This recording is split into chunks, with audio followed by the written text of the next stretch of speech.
Hello everyone, आज हम class 12th biology का most important chapter evolution NCERT line by line revision करेंगे।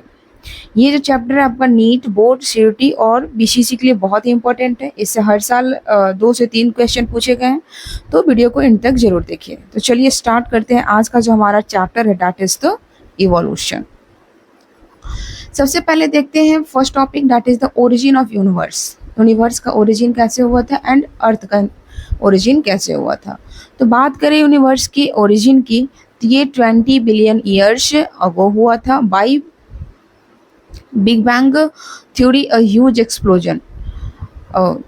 ये क्या बोल रहा है कि यूनिवर्स का जो ओरिजिन है वो 20 बिलियन ईयर्स अगो हुआ था। ठीक है, उस दौरान क्या हुआ था, एक बहुत बड़ा एक्सप्लोजन हुआ था, ह्यूज एक्सप्लोजन। ठीक है, और इस थ्योरी को किसमें बताया गया, बिग बैंग थ्योरी ने इसे प्रूव किया है। ठीक है, अर्थ कब बना था, अर्थ फॉर्म्ड 4.5 बिलियन ईयर्स अगो, इसको ध्यान रखिएगा। ठीक है, बहुत इंपॉर्टेंट है, हर साल क्वेश्चन पूछा है। पहली बार जो अर्थ पे लाइफ अपियर हुआ था वो कब हुआ था, 4 बिलियन ईयर्स अगो, यानी अर्थ बनने में 5 मिलियन साल लगे हुए थे। 500 मिलियन साल बाद अर्थ पे लाइफ का अपीयरेंस हुआ। ठीक है, क्योंकि अर्थ का तो फॉर्मेशन 4.5 बिलियन ईयर्स अगो हो चुका था, लेकिन उस अर्थ पे लाइफ आने में 500 मिलियन टाइम लग गया। मीन्स कब आया, 4 बिलियन ईयर्स अगो। ठीक है, तो यहाँ से आपको क्या याद रखना है कि origin of universe 20 billion years ago, earth form 4.5 billion years ago, life appeared on the earth 4 billion years ago. उसके बाद देखते हैं next topic that is the early अर्थ की कंडीशन। पहले अर्थ की कंडीशन कैसी थी, अर्ली अर्थ पर ऑक्सीजन नहीं थी, मतलब उस टाइम कोई भी मॉलिक्यूलर ऑक्सीजन प्रेजेंट नहीं था। उस टाइम का एटमॉस्फेयर कैसा था, रिड्यूसिंग इन नेचर था।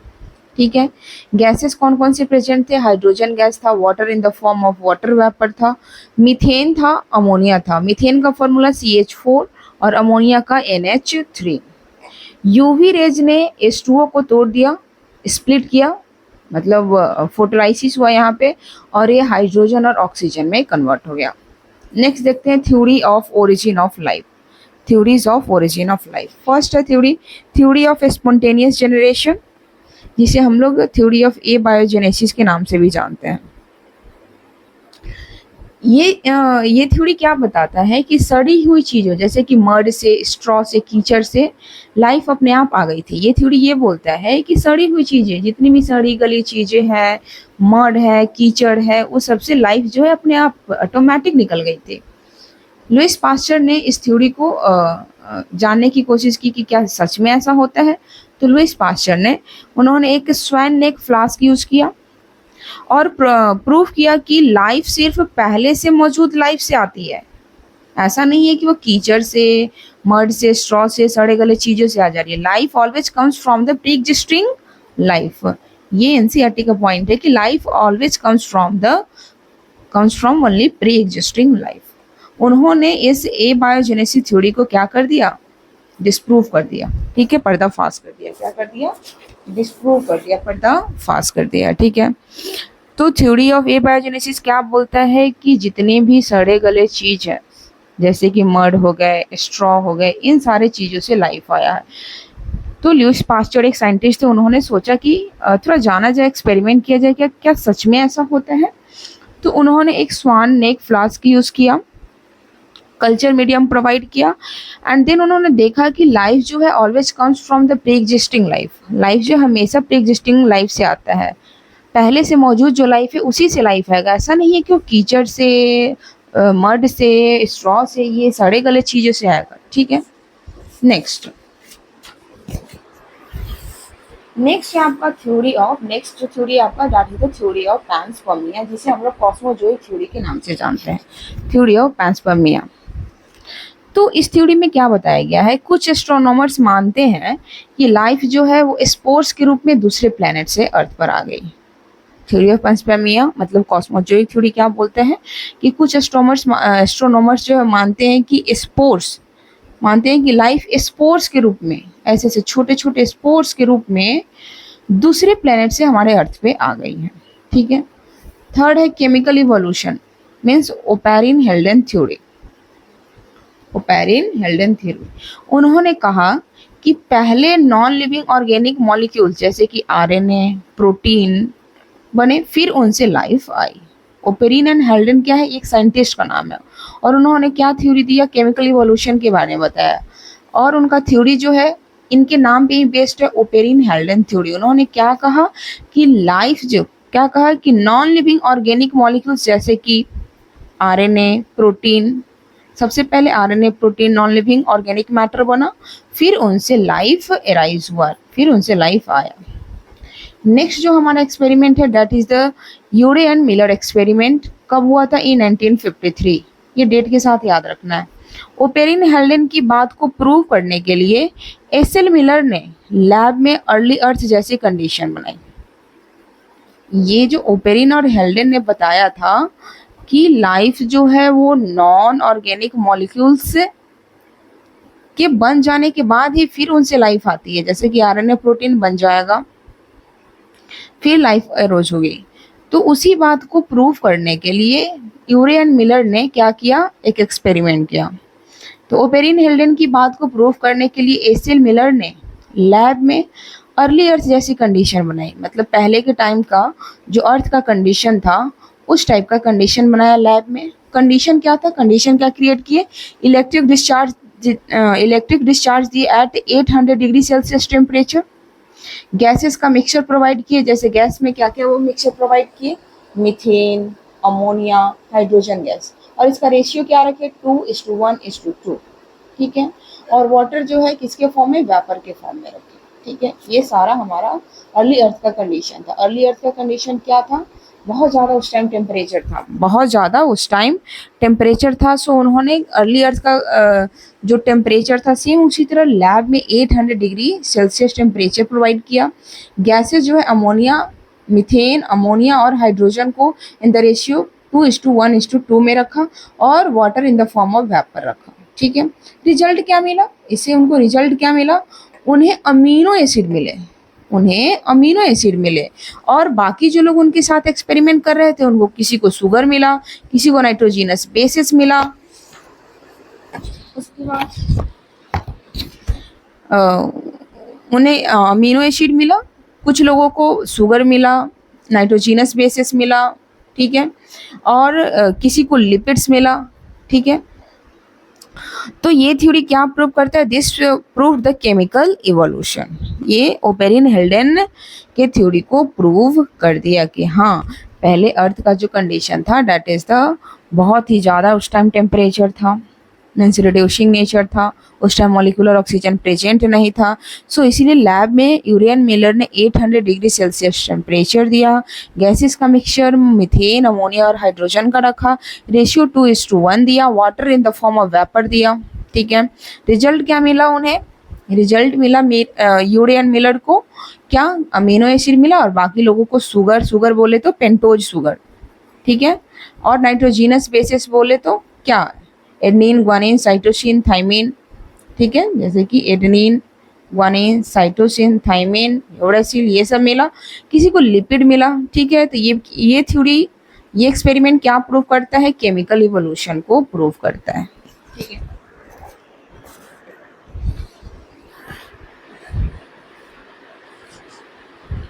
नेक्स्ट है आपका एविडेंस ऑफ इवोल्यूशन। इवोल्यूशन का क्या एविडेंस है, तो कुछ फीचर है जैसे कि होमोलोगस ऑर्गन और एनालोगस ऑर्गन, इनमें डिफरेंस देखेंगे। तो होमोलोगस ऑर्गन में इवोल्यूशन कैसा होता है, डाइवर्जेंट, और एनालोगस ऑर्गन में इवोल्यूशन कैसा होता है, कन्वर्जेंट। इसको याद कैसे रखिएगा, HD, ट्रिक है याद करने का HD, और इसका याद करने का ट्रिक है क्या, CA, HDCA, convergent evolution analogous organ, divergent evolution homologous organ. तो होमोलोगस ऑर्गन में फीचर क्या है, स्ट्रक्चर सेम होगा लेकिन फंक्शन डिफरेंट होगा, ठीक है। Structure same, function different. Analogous organ में structure different, function same.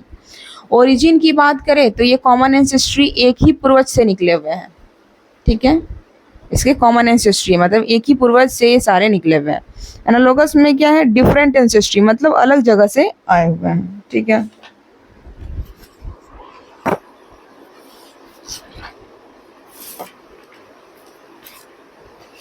Next जो हमारा फीचर है होमोलोगस,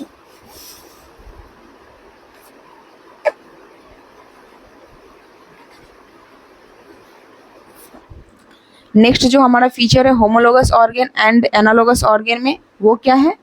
एनिमल का एग्जाम्पल। एग्जाम्पल बहुत ज़्यादा याद करना बहुत ही ज़्यादा इंपॉर्टेंट है, क्योंकि नीट में हर बार क्वेश्चन पूछा है, सीयूटी में हर बार क्वेश्चन पूछा है, बीसीसी में हर बार आप देख लीजिए क्वेश्चन इससे उठाया ही है। एग्जाम्पल ऑफ होमोलोगस ऑर्गेन मतलब डाइवर्जेंट इवोल्यूशन का एग्जाम्पल, 4 लिम्स ऑफ ह्यूमन, चीता, वेल, बैट। ठीक है।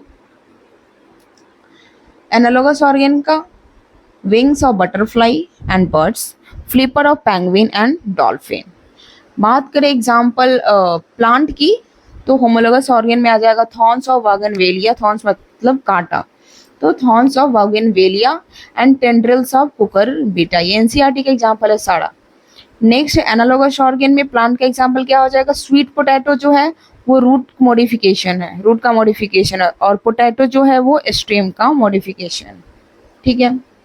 नेक्स्ट जो हमारा टॉपिक है दैट इज एडेप्टिव रेडिएशन।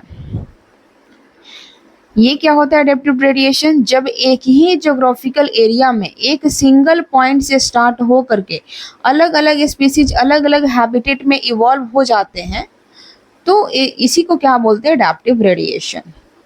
मतलब एक ज्योग्राफिकल एरिया में एक सिंगल पॉइंट से स्टार्ट हो करके और अलग अलग, जैसे सपोज ये सिंगल पॉइंट है, यहाँ से कोई इधर चला गया, कोई इधर चला गया, कोई इधर चला गया, कोई इधर चला गया, कोई इधर चला गया, तो वो अलग अलग हैबिटेट में, हैबिटेट का मतलब क्या होता है? निवास स्थान, तो अलग अलग हैबिटेट में चले गए और इवॉल्व हो गए। ठीक है, इसी को बोलते हैं एडेप्टिव रेडिएशन। सबसे फर्स्ट एग्जाम्पल एडेप्टिव रेडिएशन का that is the Darwin's finches at the Galapagos island.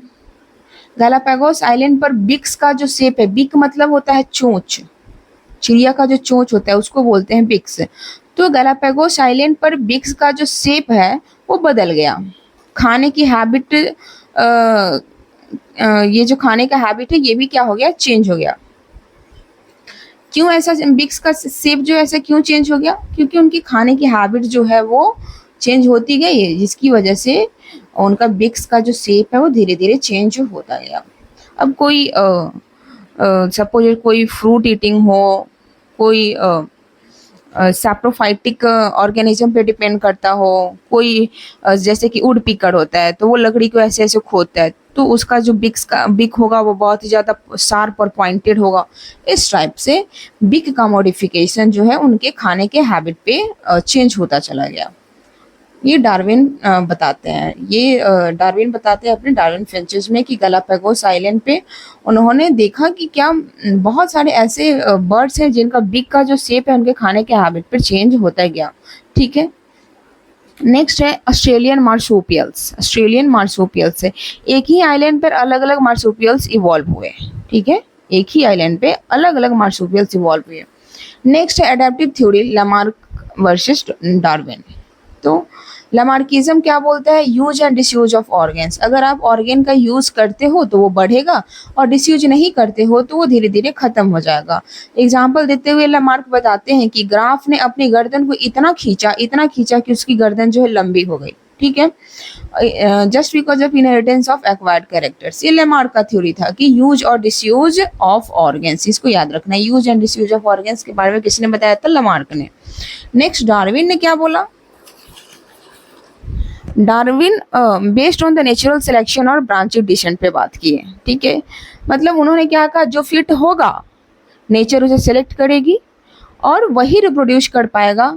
इसी को क्या बोलते हैं? Survival of the fittest. Darwin ने क्या बोला कि नेचुरल सिलेक्शन मतलब जो नेचर में फिट होगा वही क्या करेगा? आगे सर्वाइव कर पाएगा, रिप्रोड्यूस कर पाएगा और आगे चल के वो खुद को क्या कर सकेगा?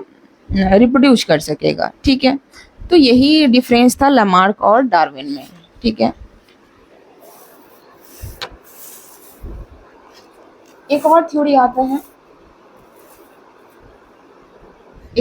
आता है Hardy Weinberg principle, that is the genetics of evolution.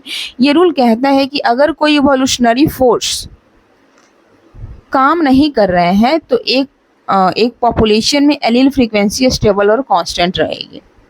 ठीक है, ये इक्वेशन याद रखना है, P A square plus 2pq plus Q square. इससे आपका क्या बोलते हैं न्यूमेरिकल टाइप क्वेश्चन पूछा जाता है, ठीक है।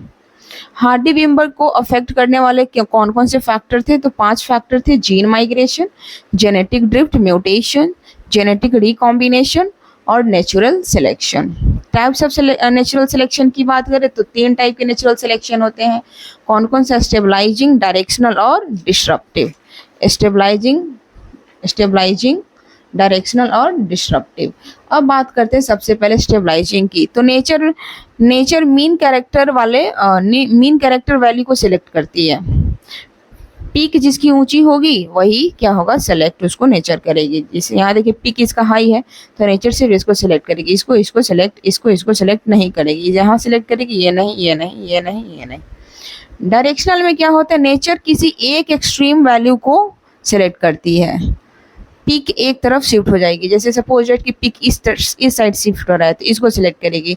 इधर देखिए पीक जो इधर साइड शिफ्ट हो रहा है तो किसी एक डायरेक्शन में जहाँ पीक शिफ्ट होता है उसे नेचर सेलेक्ट करती है। डिसरप्टिव में क्या बोला गया है कि नेचर दोनों एक्सट्रीम को सिलेक्ट करती है। दो पीक यहाँ बनते हैं। जैसे यहाँ देखिए फिगर में एक ये पीक यहाँ बन रहा है और एक पीक यहाँ बन रहा है, तो नेचर इन दोनों पीक को क्या करेगी? सेलेक्ट करेगी। ये किसका ग्राफ है? डिसरप्टिव का। तो आपके एनसीईआरटी में स्टेबलाइजिंग, डायरेक्शनल और डिसरप्टिव के बारे में बताया गया। एक बार आप एनसीईआरटी खोलकर फिगर देख लीजिएगा। बाद बाकी मैंने आपको सब कुछ बता दिया। नेक्स्ट है आपका क्या? Human evolution. ह्यूमन इवोल्यूशन की बात करें, ठीक है, तो सबसे पहले जो था कौन आया था? Dryopithecus, then Ramapithecus, then Australopithecus, Homo habilis, Homo erectus, then Neanderthal man and Homo sapiens. Dryopithecus को मोर एप लाइक मैन कहते हैं, इसके पास बहुत ही ज़्यादा बॉडी पे हेयर था। रामापिथेकस को मोर मैन लाइक बोलते हैं। Homo habilis first human like hominid था जिसका ब्रेन का कैपेसिटी 650 to 800 सीसी था और ये मीट नहीं खाता था। होमो इरेक्टस जो है इसे हम जावा मैन भी बोलते हैं। 1891 इसके ब्रेन का कैपेसिटी 900 सीसी था। सीसी का मतलब होता है क्रेनियल कैपेसिटी, सीसी मतलब क्रेनियल कैपेसिटी, ठीक है। निएंडरथल मैन का जो ब्रेन का कैपेसिटी था वो 1400 सीसी था। कितना था? 1400 सीसी।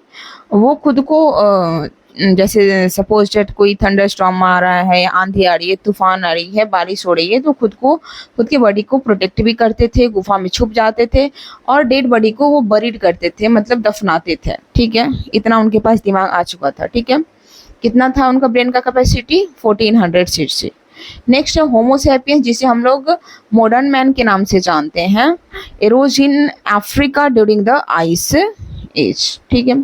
तो ये था आपके पूरे इवोल्यूशन चैप्टर का समरी, जो कि मैंने बहुत इजी तरीके से आपको सब कुछ समझाया। अगर वीडियो अच्छा लगा हो, समझ आया हो तो लाइक करें, चैनल को सब्सक्राइब करें एंड अपने दोस्तों के साथ भी शेयर करें। Thank you so much for watching this video.